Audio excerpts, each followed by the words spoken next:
আপনারা জানেন Facebook, YouTube, x, Insta, thread সমস্ত জায়গায় আমরা কিছু মন্তব্য রাখি। কত শতাংশ মানুষ কি বলছে? ঋতব্রত বন্দ্যোপাধ্যায় বিরোধী দলনেতা, স্পিকারের সিদ্ধান্তে কোনো হস্তক্ষেপ করলো না কলকাতা হাইকোর্ট। ফের বড় ধাক্কা কালীঘাট তৃণমূলের। 93% মানুষ মনে করছেন বড় ধাক্কা, 6% মানুষ মানতে চাননি, 1% মানুষ বলতে চাননি। দলে ডামাডোল চলছে, অবিলম্বে ফ্রিজ করা হোক তৃণমূলের ব্যাংক অ্যাকাউন্ট। ম্যানেজারকে চিঠি অরূপ বিশ্বাসের।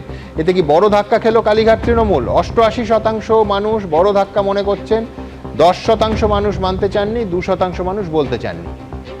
মেসি কাণ্ডে অবশেষে অরূপ বিশ্বাসকে 3 ঘন্টা জেরা, কিন্তু কলকাতার এই কলঙ্ক কি আদৌ কোনোদিন মোছা যাবে? মোছা যাবে মনে করছেন মাত্র 8% মানুষ, 91% মানুষ মনে করছেন কখনো মোছা যাবে না, বলতে চাননি 1%। সরাসরি মন্তব্যে আসবে শুভাশিস রায়। তিনি লিখছেন, আর্জেন্টিনার জেতার আনন্দে অরূপ বিশ্বাস মহাশয় গর্ত থেকে বেরিয়ে এসেছেন।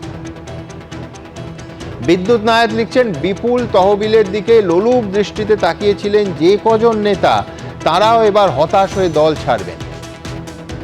কৃষ্ণচন্দ্র ভর লিখছেন, সকলেই যখন দলনেত্রীর থেকে মুখ ফিরিয়ে নিচ্ছে, তখন তহবিলের মোহ ত্যাগ করাই শ্রেয় নয় কি? অতীশচন্দ্র ভাওয়াল লিখছেন, আগে দল গেল, এবার কি তহবিল? কালীঘাট তৃণমূল এখন কার্যত সর্বশান্ত। শর্মিষ্ঠা দত্ত লিখছেন, তৃণমূলের ব্যাংক অ্যাকাউন্ট ফ্রিজ করে টাকার উৎস নিয়ে তদন্ত হোক। এবিপি আনন্দ, এগিয়ে থাকে, এগিয়ে রাখে।